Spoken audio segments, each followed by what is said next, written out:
That's for days. That's for days. Oh yeah, kids. Oh wait, hold on.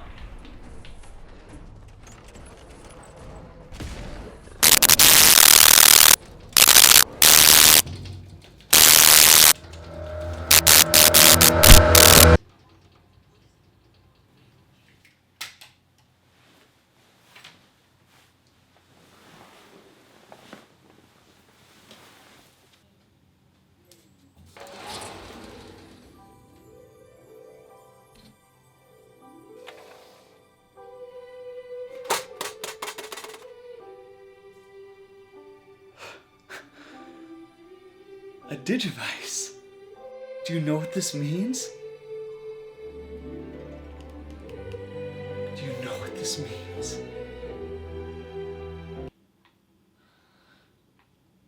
Damn it, I'm out of steel.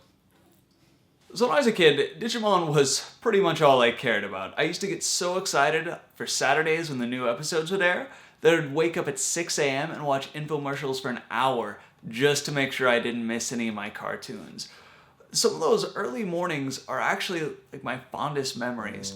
Waking up hours before anyone else, sitting alone in the hazy blue twilight of the morning, the warm flicker of the TV illuminating the room. It was almost magical. It really pissed me off how they'd play the first episode at 7:30 and hold the second till 10. It was some horseshit. It was a cruel ploy to make me sit through more cartoons and consequently more advertisements so I'd buy more of their crap.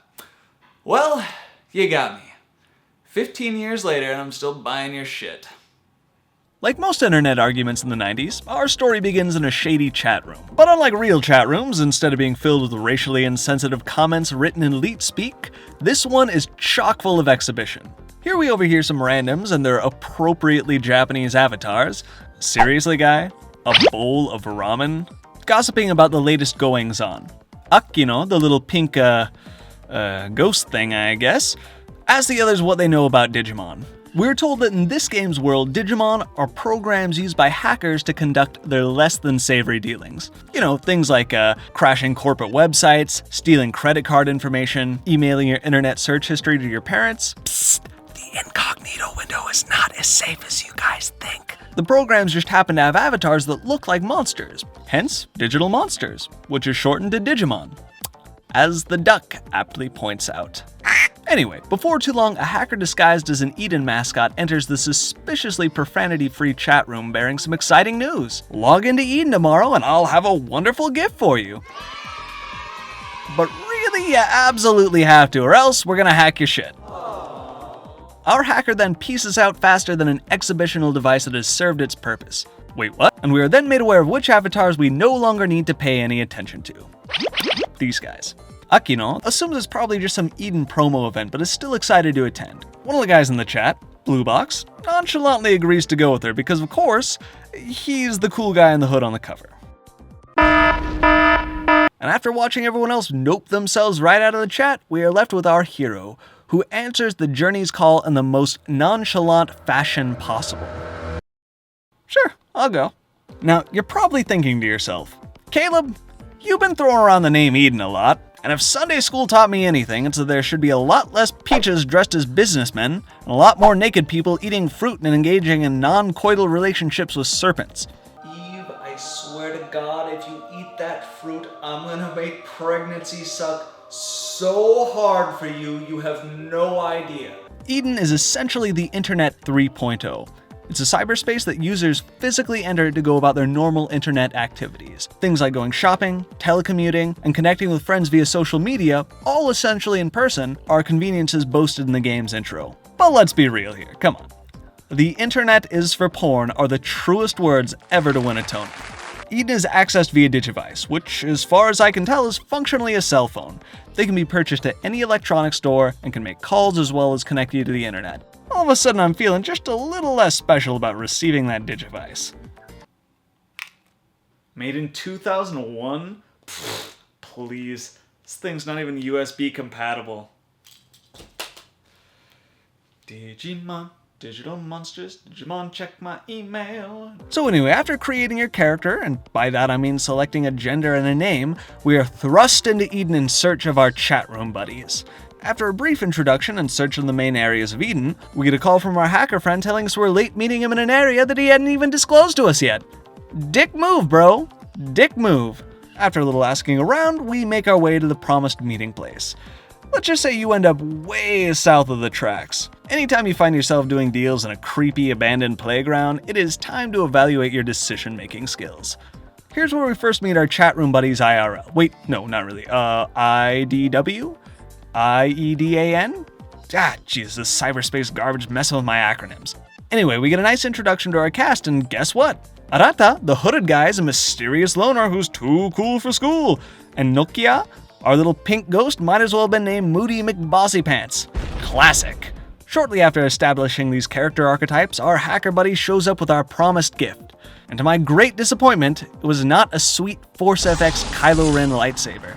No, instead he hacks our Digivice and installs like the DigiCapture program or something. I don't know. It's fine. It's fine. I'm just a little disappointed. After our Digivices get hacked, our little party splits up faster than a group of hormonally imbalanced teenagers 30 minutes into a horror movie. Then, and this is taking a while, so I'm gonna start skimming, some tutorial business goes down. A guy who looks like a ghost gets mysteriously teased like he's gonna be some huge mystery 20 hours from now, only to be immediately introduced to teachers about fighting and Digimon capture and give us foreshadowing about how powerful we're gonna become. Then we bump into Hooded Guy and Moody McBossypants who's befriended Agumon and Goblin and right as, and this is true, we get jumped by a tentacle monster. This is where things really started to pick up for me, because our present attacker and future Ikka ingredient is not a Digimon. He's a program called an Eater, and all we can surmise at this point is that he is here to make good on the promise given by his name by nibbling on our tasty gams. After a brief fight illustrating how powerless you are against the Eaters, you and your party do the sensible thing and Scooby-Doo your way right to the exit. And everyone makes it out safely. Oh, I mean, except for you. Naturally. You get got right as you're logging out and are treated to an out-of-body experience most people need to drink ayahuasca on a mountaintop in the middle of the Amazon in order to achieve. In a way, you successfully log out. You are also, in a way, now completely comprised of ones and zeros. Luckily, the state of being is more upsides than down, one of which being that you are now an undeniable lady magnet. For reals, good ladies, bad ladies, helpful ladies, sad ladies, you have more women approach you in an hour than Val Kilmer before the obesity set in. So you get literally scooped up off the street by the unreasonably underdressed Kyoko Kuremi, who, despite all evidence to the contrary, is a well-respected detective and not the Playmate of the Month on her way to a centerfold shoot. One thing leads to another, and she helps you get your body back. And in the process of accomplishing this, we discover the second perk of getting half-digitized, and that is the ability to digitally travel between terminals in the real world, essentially meaning that you can teleport between computers. Ladies, teleportation? Yep, not really seeing a downside here. One of my favorite things about the Cyber Sleuth story is that, especially in the early stages, it feels a lot like just a normal detective story. The Digimon spend a lot of time in the background and are really just your tools for dealing with hostile programs and other hackers. Having the Digimon not be the focal point of the story right off the bat really makes them feel more organic within the world and real, for lack of a better word. Additionally, while I understand that Digimon is still more or less a franchise based around selling toys to children, the themes and tones Cyber Sleuth visits throughout its story are quite adult. Messages on information security, the power wielded by multinational corporations, and the dangers of becoming overly reliant on technology as a society are hardly the things I remember the show preaching to me while I sat on the couch enjoying a bowl of Fruit Loops with a lightsaber spoon. The heart of Cyber Sleuth's gameplay is a turn-based JRPG. You spend the length of the game developing a variety of Digimon to take into battle 3 at a time. Acquiring these Digimon is accomplished in an interesting way. Instead of simply capturing a Digimon in the wild via some nonsense consumable item that functions as a Pokeball, your hacked Digivice runs a program called DigiCapture that makes it so each time you battle a Digimon, you gather data on it. Once you've captured 100% of any given Digimon's data, you can manifest it from the ether back in the Digilab. Even though you can make a copy of a Digimon at 100%, you can capture up to 200%. Any Digimon you end up not wanting in your party, say like Numamon, who is literally shit, You can break their data down and use it as an EXP boost for a Digimon you don't have to wipe off your shoe. This is a nice mechanic that can really cut down on the amount of time spent grinding, essentially allowing you to double dip on your EXP gain from killing trash mobs. Be warned though, you stop collecting data at 200%, so you need to spend it up at the Digilab before you can continue collecting data on any given Digimon. Caleb! I hear you say. You have a nasty habit of name-dropping places and things before explaining what they are. You need to cut that shit right out. Hey now, I gave you a biblical pregnancy joke last time I did that. How many other channels can say that, huh? Huh? The Digilab plays a large role in your party's progression. Not only is this where you produce Digimon from the data you've collected, it also houses the Digi Island, a place where you can keep your Digimon you want to keep gaining experience, but don't want to tote them around in your party taking up memory points. Additionally, the Digilab is where you can Digivolve your Digimon. Okay, real talk here just for one moment. I'm having a hard time taking myself seriously after dropping Digi 3 times in a single sentence. I don't really have a punchline here, I just feel silly, so... Anyway, to Digivolve your the members of your party, there are a variety of requirements that need to be fulfilled. These range from simple level requirements to performing certain kinds of attacks. Each Digimon has a number of different forms they can Digivolve into. The catch is you only get a black silhouette alluding to who that Digimon might be. It's like playing an off-brand version of Who's That Pokemon. But don't worry, if you end up with a Digimon you're not a fan of, you can always de-Digivolve back to their previous form and pick a new mystery Digimon. Wait, Digimon? That was 3. Understand that if you do this, you will reset the progress for your next Digivolution. Quick sidebar, did you know that Google Docs knows the correct spelling for Digivolution? I spelt it like Digi-Evolution, and Docs was all, nah bruh, gotta drop that E. Combat plays as if Final Fantasy VII and Pokemon had an illegitimate child together. You bring a party of 3 into a battle facing another party of up to 3. Battles are turn-based and are set up nearly identically to the battle system of Final Fantasy X. The order of attack is displayed on the right side of your screen, and each Digimon's speed stat and the speed of their attacks affect where they fall in the order. If one of the Digimon you have out ends up getting KO'd, you can pull from a reserve of your backup Digimon. There's a kind of rock, paper, scissors type system the game implements into the combat that is very similar to Pokemon, only markedly less complex. The 3 types are Data, Vaccine, and Virus. Each one does bonus damage to one type and takes bonus damage from another type. There's a 4th type, Neutral, and it neither receives nor deals bonus damage. Honestly, it's not overly complicated, and if you just keep one of each type in your party, you'll find most encounters to be non-issues. As a whole, this game looks flat out awesome running on the Vita. The art style is appropriately anime-esque, but the human characters strike a slightly different profile than I remember from the anime. Perhaps that's just because everyone in Sleuth is in their 20s and has reached sexual maturity, and everyone in the anime is a grade schooler and young enough to be fending off the advances of Subway Jared. The Digimon, on the other hand, to my delight, look exactly how I remember them. Each of them are lively animated and feel to scale with their human counterparts and with each other. Some of the more colossal Digimon have been scaled down, however. So, Metal Greymon and Chimeramon are no longer the size of a post-Thanksgiving John Goodman. He's a saxophoner with a record. The world itself is thoughtfully put together and realized in a fashion that is both a treat to the eyes and ears. Asterisks.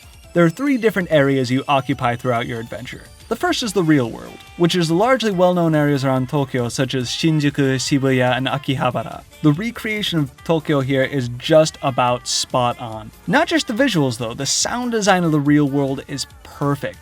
There's almost always a low rumble of passing cars and people chatting in the background, and when you cross the street in Tokyo, you get that little pew, pew pew sound meant to aid the blind while crossing the street. Next is the main servers of Eden.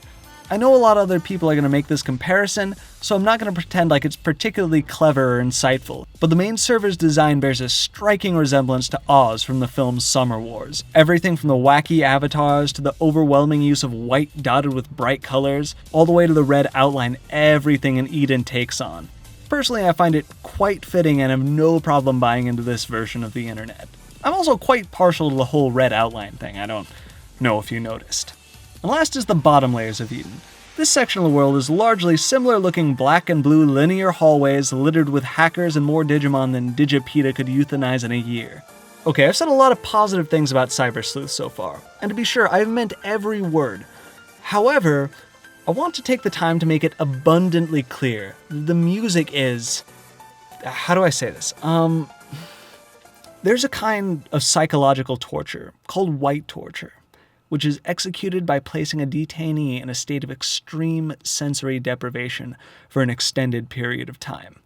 Sensory deprivation, as the name would imply, is achieved through the removal of stimuli from one or more of the senses. For example, something as simple as a wide blindfold will cut off someone's sight. And more recently, implementations of complex chambers that restrict the detainee's sense of smell, touch, and even gravity have come into use. Most commonly, to strip someone of their sense of hearing rather than a simple set of earmuffs that dulls the sound, they use sound-canceling headphones that endlessly loop static, the hiss between two radio stations. Nothing but white noise. Now, all I'm saying is that you could swap out the white noise of a sensory deprivation tank with the soundtrack of Digimon story Cyber Sleuth, and the person inside will go equally as insane, or your money back. Cyber Sleuth, at the end of the day, is a game for fans who grew up watching the show. The problems and ideas we're faced with clearly indicate this game is meant for a more mature audience, and it's refreshing to see that Digimon grew up with me over the years. Dare I say, Digivolved?